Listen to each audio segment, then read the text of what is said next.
Hello, and welcome to the Nebraska Department of Education School Safety video series. Today's topic is climate data in action. Other topics in this video series include the climate connection, school safety, it begins with us, the behavior bond, links to mental health, optimization of youth voice, and school safety and student success.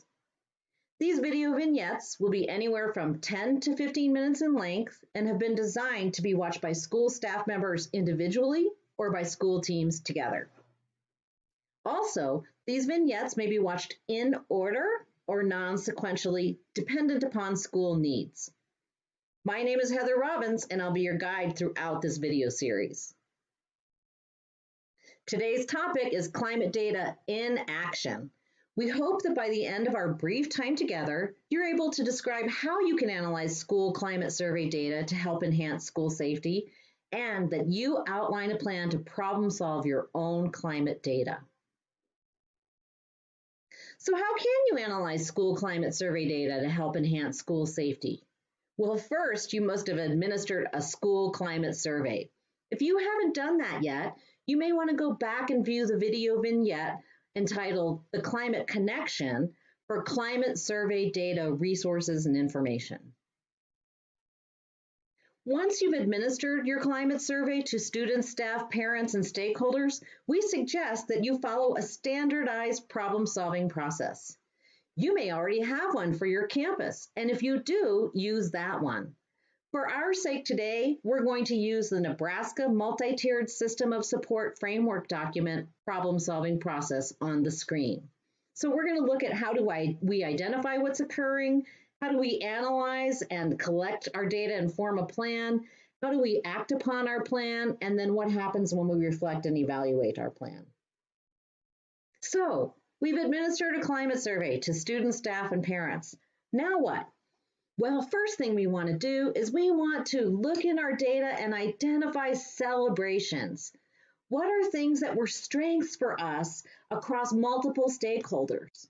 For example, on a campus, it may be that they discover that their physical environment is very safe according to student, staff, and parent perceptions, that their academic environment is doing well. They may discover those things. Once you list your celebrations, make sure you shout them out and you communicate them out to stakeholders. So share those celebrations. Then look for areas of concern that you've noticed across multiple surveys. For example, a concern might be 75% of students note that they are connected to an adult on campus. The concern is that 25% of the students didn't say they had a connection with an adult on campus. That could be an identified concern. Once you've listed concerns, your next step will be to think about what do you already have in place? You have a continuous improvement plan, and you may have other plans on your campus. What do you already have in place? Go into those plans and look for things that you're doing that are already related to school climate. And then ask yourself, do any of these things address the concerns or gaps that we noted in our survey data? If not, then research possible activities. On this slide, you see several links. What you can do is if you go to Google and you pause the screen and you type in exactly what it says right there, the very first thing that comes up in your search will be the document that you're looking for. These are amazing resources with activities and description of exactly how to do them. The School Climate Improvement Resource Package from the federal government, the top one, is incredible. There are so many resources there.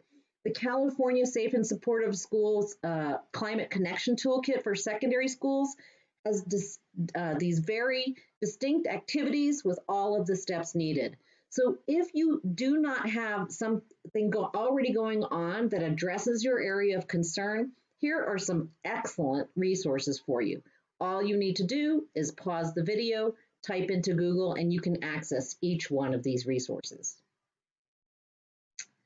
So you want to ask yourself, What insight or questions do you have about that area of concern?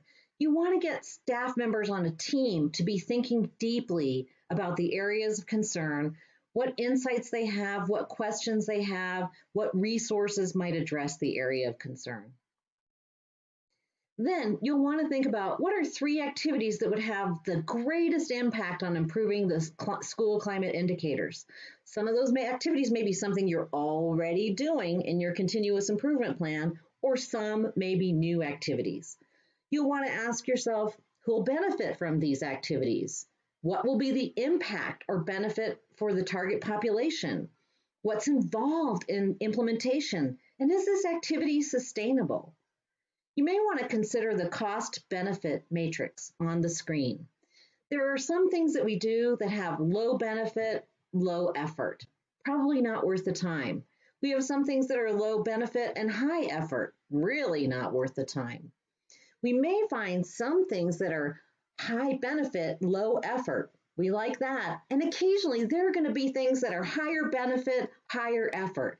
For example, your emergency operations plan is a lot of effort. That's a high effort, but it results in a high benefit.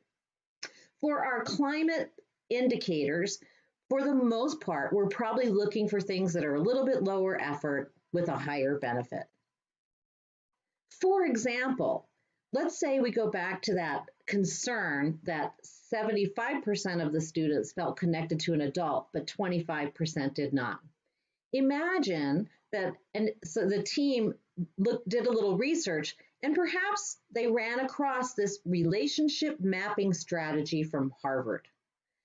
If you type in relationship mapping strategy, you will find description of exactly how to do this activity, either virtually or in person. And when they look at the relationship mapping activity, they discover that, hey, there's a mapping spreadsheet that collects the data for us. And in the directions, it says this is going to take us about 20 to 30 minutes to do. Then there's a reflective meeting looking at the data to say, where do we have students that are not connected? That's about 60 to 75 minutes. During that time, we'll identify students that are not connected and we'll determine a strategy. So perhaps this school would decide on the 2x10 strategy, which you can look up, is spending 2 minutes a day, 10 consecutive days, talking with a student about things that have nothing to do with school to make a connection with that student. That could take 20 to 60 minutes, depending on how long we're planning for staff members to do that for 10 days, 20 days, 30 days, a month. And then we'll do a follow-up and look at and follow the questions that are in the guide in the relationship mapping strategy. We'll do a follow-up and ask ourselves these questions. That should take 30 to 60 minutes, and a couple months down the road, we'll do another follow-up. So when the staff members look at this, they think this is not too much time, not too much, and has a high benefit. So lower effort, high benefit. We're going to try this strategy for that concern. So now they'll need to make sure they set up their plan. The great thing about the relationship mapping strategy is it tells you step by step how to go about it. But they'll also need to set up the plan for the 2x10 intervention specifically. What action steps need to be taken? Who needs to be involved? Are there materials or resources involved? They'll need to consider that. They'll also have to set some goals. What goals do we have from implementing any and all activities? And how will we measure those benefits? Will we redo the mapping strategy as an example a few months down the road and do a pre-post and see where we are? And we'll have to decide how often are we going to monitor any of the activities that we have planned. So then we'll implement, and some time will pass, and then we'll want to reflect. We'll want to say, hey, did we do what we said we were going to do? That's always the first question. Did we implement the plan with fidelity? Did staff members, for example, meet with students 2 minutes a day, at least 10 days in a row? Did that happen? Did we increase or decrease depending on what the goal is? Did we meet our goal? In this case, we would want to be increasing the percent of students that say that they're connected to an adult on campus. What are our next steps? Did it work? Do we intensify what we're doing? Do we modify what we're doing? Do we fade, or do we discontinue, or do we simply continue? And what needs to be communicated out? We need to make sure that we're regularly communicating. So when we collect data, perceptual data from students, staff, parents, stakeholders, we report on the actions that we take across our campus. So we have an idea, we plan our idea out, we engage in action, and we get to some student success following a standardized problem-solving process. So for your team, here are some action steps. First, analyze your school climate data. What are some celebrations? What are some areas of concern? Next, use a standardized problem-solving process to help you develop and implement an action plan. Remember, there are some great resources embedded within this presentation. Then, plan to assess fidelity and evaluate your outcomes regularly. We hope that today you were able to describe how you can analyze school safety climate survey data to enhance school safety, and that now you're outlining a plan to problem solve your own climate survey data. We thank you for attending, and we look forward to seeing you at our next school safety video vignette.